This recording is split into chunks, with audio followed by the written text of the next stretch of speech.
Allies with a lot of mutual grievances, they visit each other, but each of them remembers both the annexation of the Mituva Council and the relatively recent claims of the Celestial Empire to Primary and Sakhalin.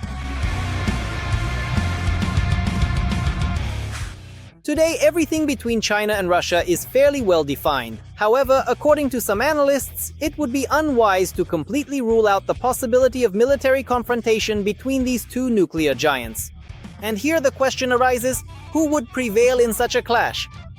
Weapons have been put on combat duty that have no equal in the world. Will the Kremlin feel just as confident when faced with an opponent equal in numbers or perhaps even superior in strength? China probably has the largest military potential in the world. As of today, we decided to find out whose army is stronger at present and what kind of weaponry Moscow's military might possesses. What is the military potential of these two countries? On land, at sea, and in the air? And also whose military capabilities allow them to look confidently into the future, and who should perhaps curb their ambitions, whose defense industry potential meets today's military threats, and who is still stuck with last century's technology. All of this we will cover in the new episode of Arsenal. To start, let's briefly recall the history of relations between Moscow and Beijing over the past 80 years. Strangely enough, for most of the existence of the USSR, the two communist states had strained relations, which at times escalated into open hostility and even armed clashes. The rift between the countries deepened and nearly led to a full-scale war. In 1969, it came to a military confrontation between Soviet and Chinese troops, which went down in history as a conflict. On Damansky Island, tense relations between the two communist countries persisted until the mid-1980s and only began to thaw toward the end of the USSR's existence. In 2000, Putin came to power in Russia, and almost the first thing he did was attempt to improve relations with China. And by the way, not without success.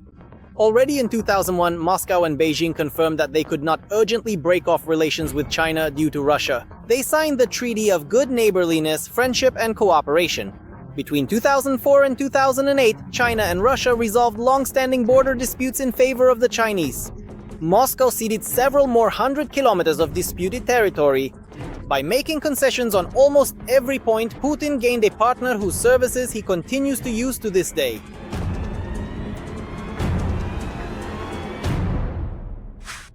This cooperation also extended to the military, although in their attempts to become friends, both countries never forgot one thing. And that was competition, which, by the way, was not always fair. Speaking, for example, about aviation, there is the story of when the Chinese agreed with the Russians to purchase 200 Su-27 aircraft, which were to be manufactured under license from Russian components. However, after receiving 95 kits, aircraft, and all the documentation, representatives of the Chinese Air Force suddenly refused the aircraft, claiming that it no longer suited their needs. But in reality, the Chinese simply decided to produce an unlicensed copy called the J-11 without Russian involvement. The Chinese pulled off similar schemes with the S-300 and Panzer air defense systems. Overall, China has copied Russian military equipment and technology at least 500 times.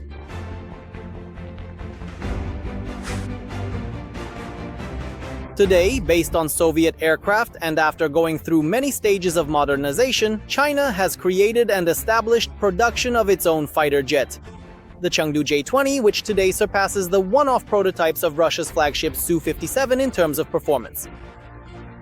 Both are fifth-generation fighter jets, but the Chinese one is more maneuverable, much less detectable by radar, and optimized for long-range aerial operations. Beyond visual range, as for the backbone of Russian military aviation, the Soviet-era Tu and Su models, China is several steps ahead here. The aircraft that were produced in 2022-2023 were mostly about completing those units that were already on the assembly lines at the factories. And work on them was carried out using the spare parts that were available in warehouses. At the same time, Chinese pilots, almost as if mocking their former big brother, are not just flying their own planes, the J-20, and they are also practicing complex maneuvers, particularly involving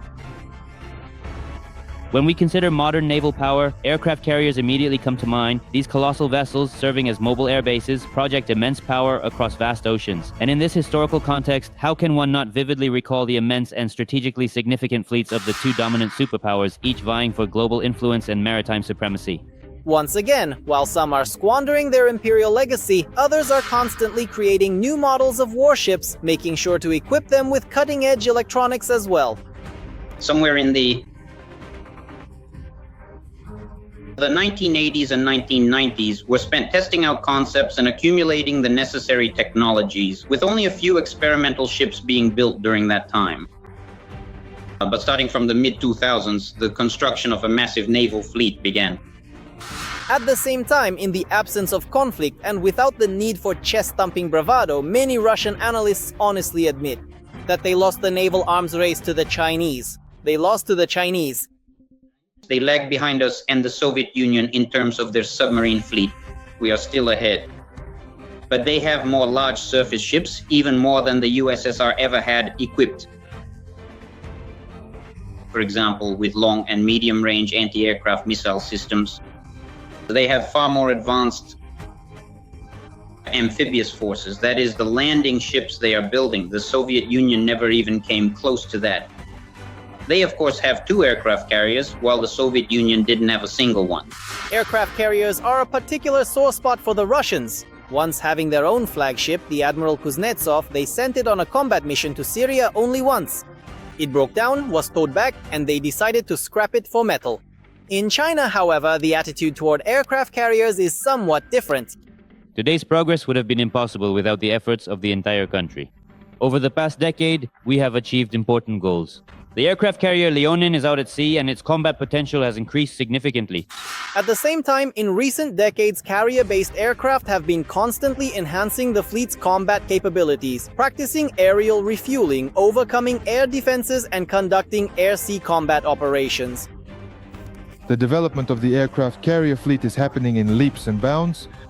It can be said with confidence that its path of development with Chinese characteristics is being confirmed by real results. The domestically produced aircraft carrier Shandong is taking on more and more missions, and our first catapult-equipped carrier Fujian is also gaining strength. We believe that in the near future, all 3 aircraft carriers will demonstrate our power on the international stage. Let me remind you, Russia couldn't even win a naval battle against Ukraine, cowardly hiding the remnants of its Black Sea fleet far from our shores. In this case, it's out of the question to say that Russia has any chance of success if it were to face off against China.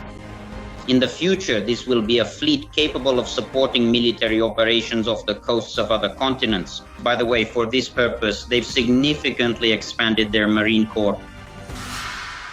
Incidentally, infantry is what Russia has always been famous for. Maybe, just maybe, it could have an advantage here, but no. This is the Kremlin's favorite tactic. Waging war with sheer numbers doesn't work when it comes to China.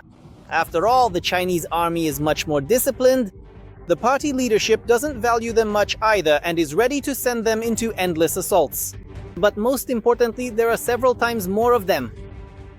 Probably the greatest military potential. China has it in the world. As of today, China can have up to 7.5 million people under arms, the largest in terms of numbers. They possess an extensive army of approximately 2.5 million personnel, and in addition to that, they maintain a substantial reserve force comprising around 2 million individuals.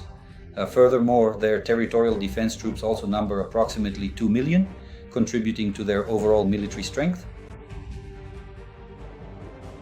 And the National Guard forces 1.5 million people. Altogether, if you add it up, they have almost 7.5 million under arms. But of course, the infantry of the PRC is not limited to just rifles.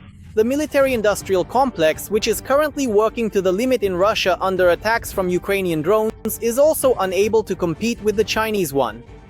The Russian defense industry depends on Western technologies. This concerns not only components at the moment, the assembly of main key parts, but primarily production itself. The Russian defense industry is dependent in the area of computer numerical control, or CNC, a technology that is crucial. China, on the other hand, does not have such problems. Step by step, as it modernizes its army, the PRC is moving away from Soviet weapon models, though it still keeps them in storage, and is supplementing them with modern models that, as is commonly said, meet NATO standards. When it comes to conventional weapons, China can also be considered to possess the largest standing army in the entire world. In terms of its vast array of tanks, powerful artillery systems, and numerous armored combat vehicles, its military might is truly significant. It has even reached the point where Russia itself is no longer above using Chinese military technologies. It's no coincidence that there has been a redirection, a reorientation toward the Chinese market. In other words, they are giving in. That is, they are replacing Western countries' technological equipment with cheaper copies produced in China. But even in this case, the Russian Federation has faced the fact that China has imposed a ban on the supply of dual-use goods, primarily for the Russian military-industrial complex. Therefore, we can say that at this point, Russia is facing truly critical issues. The ability to implement a program for creating modern means of destruction. So it turns out that the world's second largest army now has to practically grovel before its vassal, realizing that force will never solve the issue here again. Did you like this video? Then be sure to give it a like and subscribe to our Arsenal channel. The link is in the description below the video,